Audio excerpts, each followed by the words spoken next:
Welcome to MINDSHOCK. This is your host, Bruce McGuire. Today we are discussing Flat Earth versus Mud Flood, or Mud Flood versus Flat Earth, if you will. Which topic is more triggering and why, and the overlapping psychology of coincidence theorists, authority-worshipping cultists, scientism cultists, statists, whatever you want to call them. Those that worship authorities and experts and eschew critical thinking, deductive reasoning, or any kind of logical processes, which is, of course, what the MINDSHOCK podcast is about. Using logic and reason to assess any topics, attempting not to fall for logical fallacies. As always, if you enjoy the podcast, find it interesting and informative, you can donate to our PayPal. Just check the link in the description. Help support MINDSHOCK. Help us get more mind-shocking content out there in various different topics. And examining why the world is the way that it is, why the masses are the way they are, and how easy it is to hoodwink a human being. You could also become a member on YouTube right here. Help support the channel that way. Like and share Twitter, Facebook, Reddit, Patreon, Zugia Party for case topological analysis, podcast requests. You could also be a guest in the podcast depending on your tier. Questions, comments, theories, thoughts, suggestions, rebuttals, debunkings of any kind, leave them in the comment section. Also, make sure you subscribe to the channel, hit the bell for notifications. If none of that's coming through, just comment more on all the different videos. That seems to be the way the YouTube algorithm works. Otherwise, you might get unsubscribed or simply not receive notifications even if you have them enabled. All right, so this topic is actually more about psychology itself versus the actual mud flood or the flat earth theory. If you could check out all the different, we actually have an altered history podcast series on MINDSHOCK here. You can check that out for all of the information on the mud flood, various world fairs, and examining architecture the world over, which looks eerily similar. This Greco-Roman, Atlantean-type style, Tartarian style, whatever you want to call it. I mean, those two styles are actually different, but some people believe it was Atlantis, then Tartaria. But a lot of the mud flood theory revolves not just about being a great flood, but that it might have happened relatively recently in the past 200 years or so. And therefore, everything from ancient Rome to Atlantis might have been much more recent than purported, if at all. The mud flood theory is actually one of the most triggering theories for authority-worshipping cultists and scientism cultists, those that worship at the altar of institutions and so-called authorities, academic, quackademic, or otherwise. And I'm going to actually postulate, I think the mud flood theory might trigger more people than the flat earth theory. Now, obviously, the reasons for the triggering are similar, and we go over this on various podcasts, including coincidence theorists versus conspiracy theorists. So, coincidence theorists are simply authority-worshipping cultists that believe everything is coincidence because it simply can't be conspiracy, because governments must have the best interest of the people, and criminals must act alone, and there would never be any cover-ups of any kind. Obviously, in defiance of all obvious history, which shows otherwise. So coincidence theorists obviously a goofy bunch, but the reasons for the triggering, whether it's flat earth, mud flood, whatever it is, as Mark Twain said, it's easier to fool someone than convince them they've been fooled. There's a certain mass collective narcissism that I talk about, where the masses, the bulk of society, coincidence theorists, authority-worshipping cultists, those that are relatively clueless, cannot engage critical thinking or deductive reasoning in any way. They just have blind faith in corrupt and fallible authorities. So this collective narcissism makes them believe that we're living in some kind of magical times where authorities or institutions couldn't be wrong about any big things. Only small, little, inconsequential things. But any big things they have to be correct about. In the past, humans might have been fallible, but these are magical times.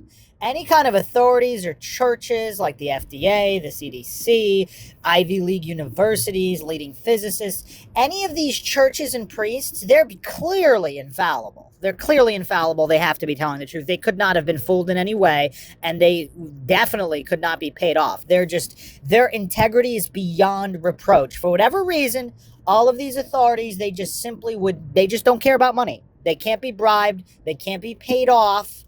It's just an impossibility in the minds of the masses, the coincidence theorists, the authority-worshipping cultists. So the reason why these two particular theories mud flood and flat earth are so triggering to these goofs is because it's a blatant, across the board exposing of either fallibility or corruption or a combination of both. And they can't handle that because they're too mentally weak to live in a world where authorities could either be that wrong or are intentionally duping the masses. They're too mentally weak to even consider that possibility existing in the world. Now, part of that, a certain collective group, a certain percentage of that collective, is because they're actually good-hearted humans that they would never do that. So they're too mentally weak to consider the possibility that others would do that. That there's sociopaths and psychopaths out there that only care about the dollar or power or both. So that's really the main reason, because flat earth, you'd have to disregard a whole lot of scientism. Same thing with mud flood. You'd have to disregard the very bulk of history and the overlap with scientism and technology as well. Because if in the recent past they were much more advanced, what does that mean? Certainly nobody's building exquisite palaces with some of this with these exquisite statues and with translucent clothing in the statues. I mean, this stuff is just amazing. I mean, these are marvels. And nobody's doing that today. And people say, oh, well, it's too expensive. I mean, that doesn't make any sense because there's other types of technology today. I mean, there's these gigantic skyscrapers and super advanced computer technology. I mean, there's a lot of, laser technology. I mean, there's so many different types of technologies that are just incredible and advanced, but simply not those. So the theory of Tartaria, which kind of overlaps mud flood, I don't want, we can nitpick. I mean, they're technically not exactly the same. There's some people out there that believe Tartaria existed, but there was no mud flood, and some people can believe that there was a mud flood but no Tartaria. But usually they're spoken about in the same breath, so to speak, when discussing these topics of vast conspiracies and cover-ups. So that's really the overlapping point there with psychology there, because most people, not only is there collective narcissism, but there's also individual narcissism, obviously, and this just extreme egotism, where the average individual doesn't want to believe they could be duped that easily. I mean, obviously they can. I mean, technically we've all been duped. I mean, how many people are born not being duped by whomever so-called perceived authorities around them? Whatever the case may be, in terms of a particular religion, statism itself, the greatest religion, whether you're a Democratic type of statist or a Republican type of statist, this religious cult is obviously the biggest, most powerful cult in history, responsible for more death and murder than any other religion or cult. So everybody's indoctrinated into something, and now the rise of scientism in the past 100 years, I mean, this religious cult, very, very powerful as well, which actually also supports the cult of statism. They support each other. I mean, these institutional complexes are connected, just like the so-called pharmaceutical industry. I mean, I'm not going to go too deep into that, or the military-industrial complex. These all overlap each other, and they're dependent on each other, this blind faith and worship of authorities or so-called experts who supposedly know better than the average Joe. Obviously, logic, reason, the scientific method, there's no exclusivity to people in lab coats at indoctrination facilities or government facilities. Anybody can use it.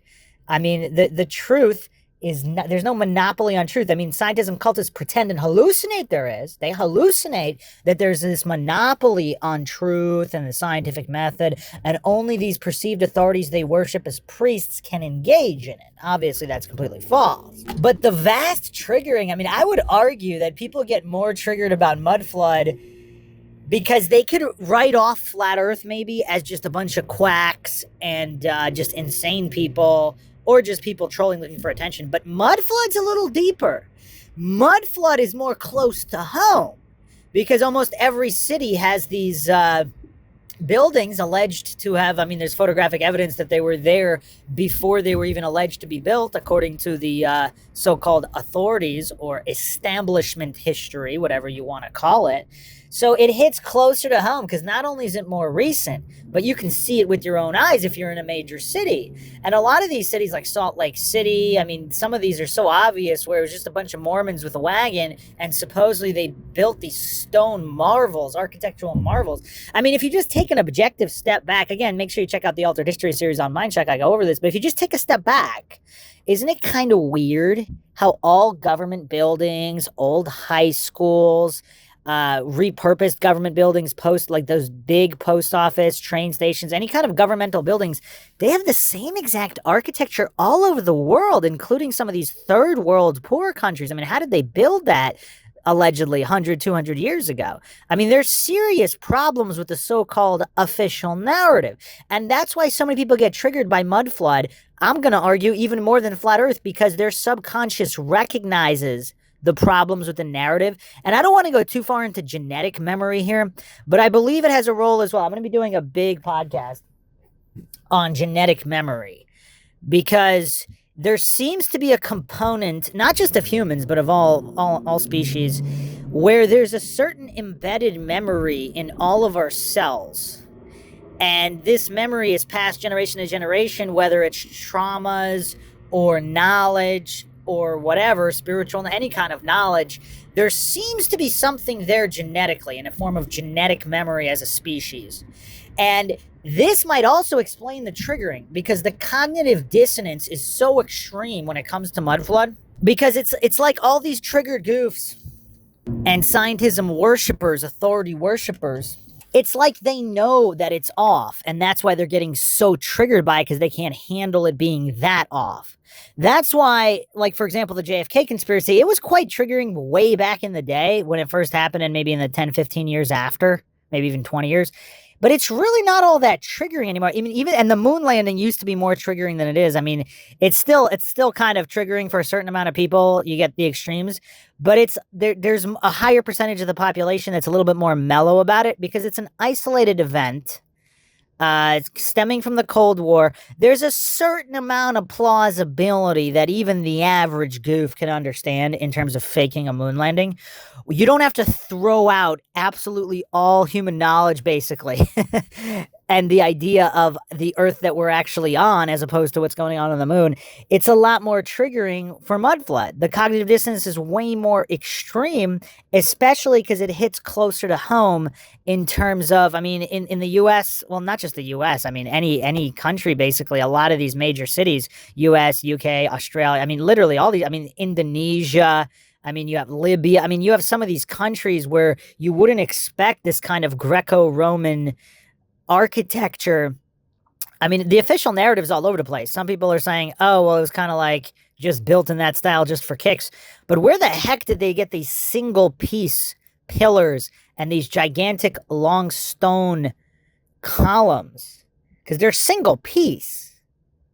I mean, it's really, really incredible. And they just, you know, we're talking a few people with wagons, like Australia, when Australia was first settled.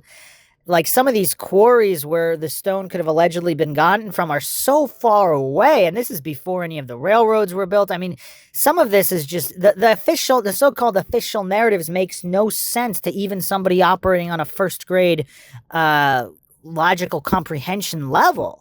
They have any kind of critical thinking or deductive reasoning ability, and that's why it's so triggering. And I am postulating that mud flood is way more triggering than flat earth because that means just the amount of lies. I mean, they kind of go together too, because if the earth is flat and there was also a mud flood in Tartaria and all of history was lied about, I mean, for example, a flat earther is not that triggered about a mud flood, and the mud flood theorists probably aren't that triggered about the flat earth theory, whether they believe it's true or not. And obviously there is a lot of overlap in those two communities as well, discussing this online and elsewhere.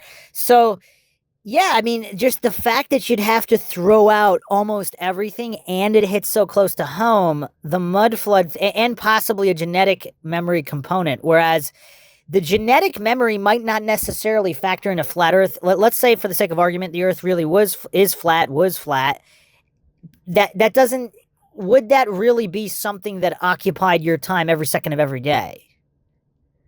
Whereas the mud flood, I mean, the architecture all around you, the technology all around you, I mean, some of these theories involving mud flood and tartaria and this advanced technology, all of this wireless technology, a vastly healthier population, possibly even a lot of blimp or airship travel in the realm of Tartaria as little as maybe 100, 200, 300 years ago. I mean, all sorts of different theories there. But that's more day to day, because if your ancestors were involved in that world every day, whether it was a flat earth or a globe earth, that doesn't touch upon every second of every day, whereas the technology and the architecture might. I mean, definitely does, depending on where you're living. So yeah, the genetic memory component might be a factor in people getting triggered because the cognitive dissonance is that much more extreme. Their subconscious is trying to protect their fragile minds. I talk about this before, so I'm going to touch upon it here. It's not necessarily a bad thing that a lot of these authority-worshipping cultists and clueless goofs, their denial, triggering, and all of these psychological aspects, it's a good thing. It's their brain protecting itself from disrupting the illusion that they're dependent upon to survive. When the mental fragility, if you haven't checked out the podcast on mental fragility, check that out. I go over that in more detail on that podcast. But not everybody, it's the same thing as physically. Not everybody's physically strong and capable of being an athlete. Some people are. I mean, there's people out there that are non-athletes that are actually physically very gifted. Maybe they couldn't beat professional athletes, but they can reasonably compete with a certain amount of training because they just have certain physical gifts. They're very athletic, even if they're not actual athletes. Same thing mentally. There's people who just have mental predispositions and have greater mental strength than others. And this is separate from intelligence level. So they could be very intelligent, but very fragile. Just like somebody could be very extremely fast, but very physically weak, or physically very strong and also very slow, whatever the case may be. There's different aspects of everything.